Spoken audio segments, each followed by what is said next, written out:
Oatberry Jam.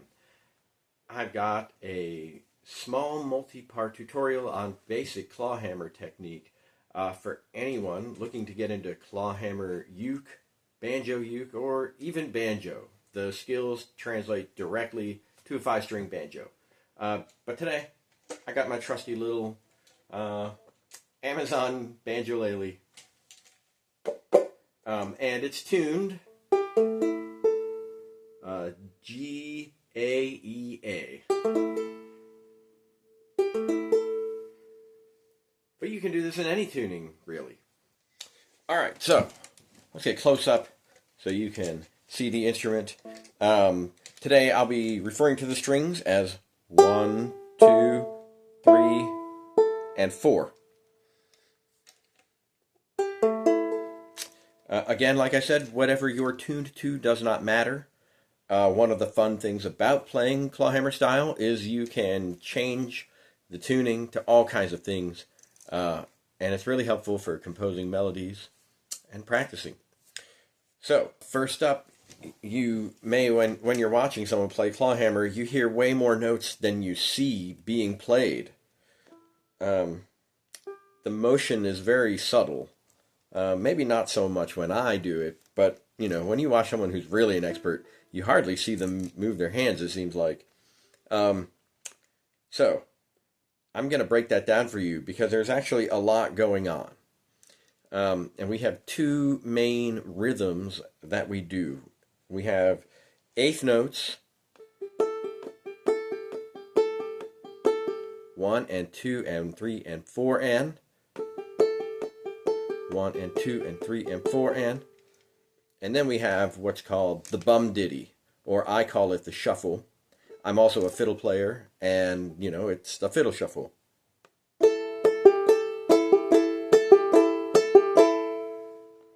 Da da da da da da da da.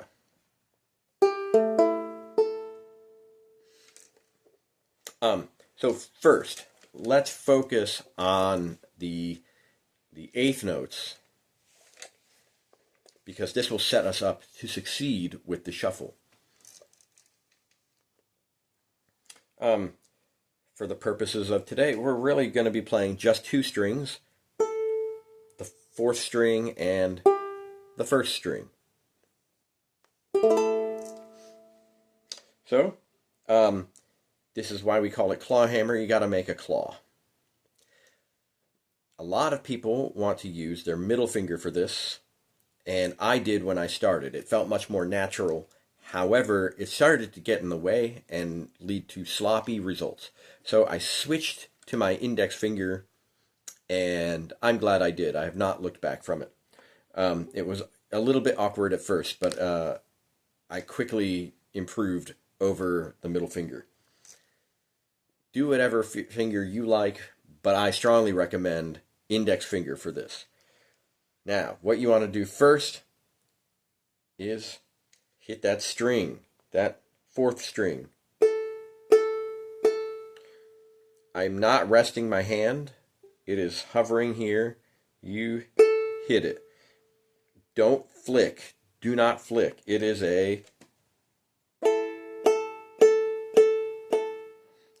I'm kind of sliding or rolling my nail over it. And you'll feel the tension of the string, and it kind of helps you get off of the string. Almost a bounce.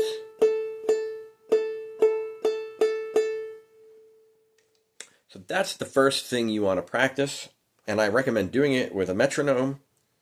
Do everything with a metronome if you can. And just hit 2, 3, 4, 1, 2, 3, 4, 1, 2, 3, 4. Go slowly, slower than I'm doing it now. The most important thing right now is accuracy and clear tone. Speed does not help with either of those things. So, you've got that. Work on that. Do it until you are happy with the tone.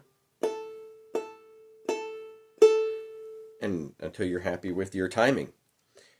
Try to count 1, 2, 3, 4. 1, 2, 3, 4.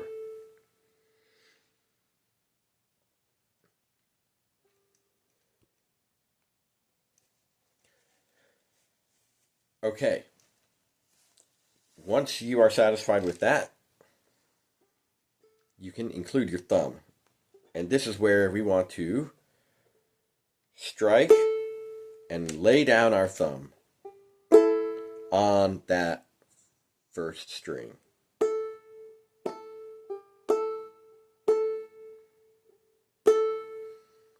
Go slowly. Again, can't emphasize enough. Do it slowly. Make sure that your thumb lands on that string.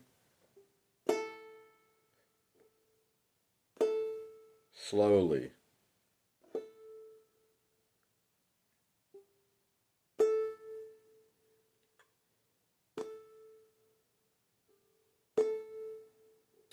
It's okay if your thumb hits the drum head. And at this point, maybe this finger might also scrape the drum head. This finger might miss the string sometimes. Do it slowly. Focus on hitting that string and resting your thumb. Don't push real hard with the thumb. Just let it fall in place.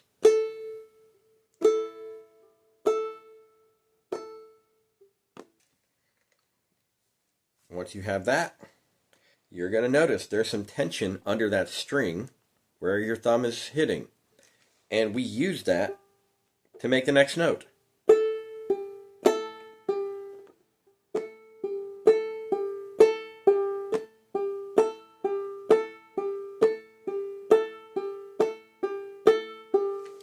I'm not plucking with my thumb. I'm not really plucking it. I'm just pulling it off.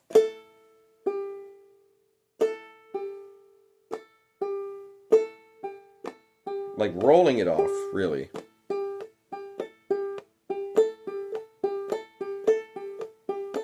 It's already got tension there.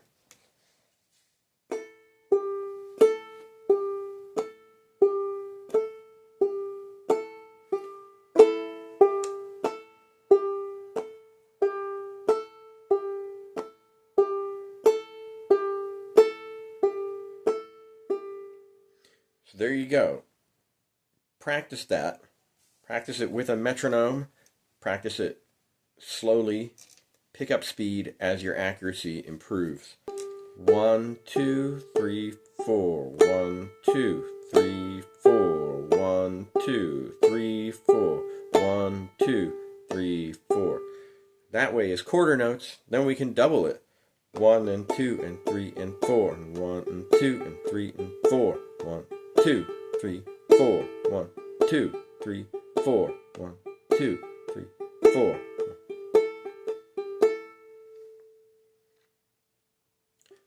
Once you get to eighth notes, 1 and 2 and 3 and 4, and you can practice playing quietly and loudly. I am almost ghosting count 1 and count 3.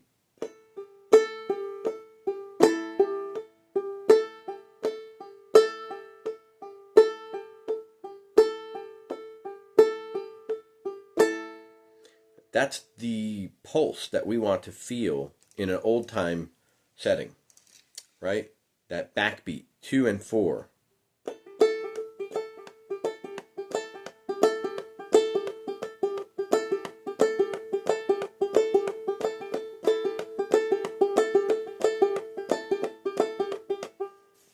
And I should say, exaggerating the softness and the loudness as much as you can will train your hand to the range of pressures it can apply to these strings. You will have finer motor movement. Okay. A way to practice this that isn't boring, because open strings get boring, is try to make a melody, like find a note that sounds nice.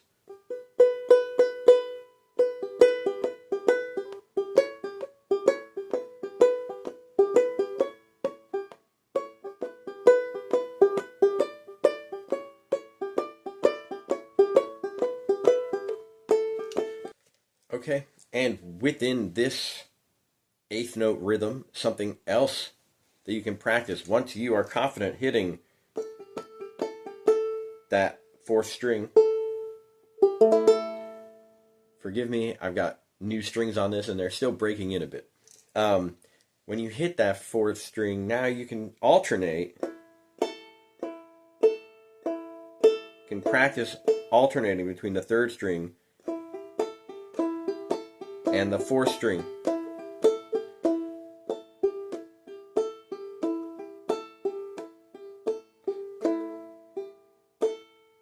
Go very slowly. Okay, so that's everything I have to say today about the eighth note rhythm.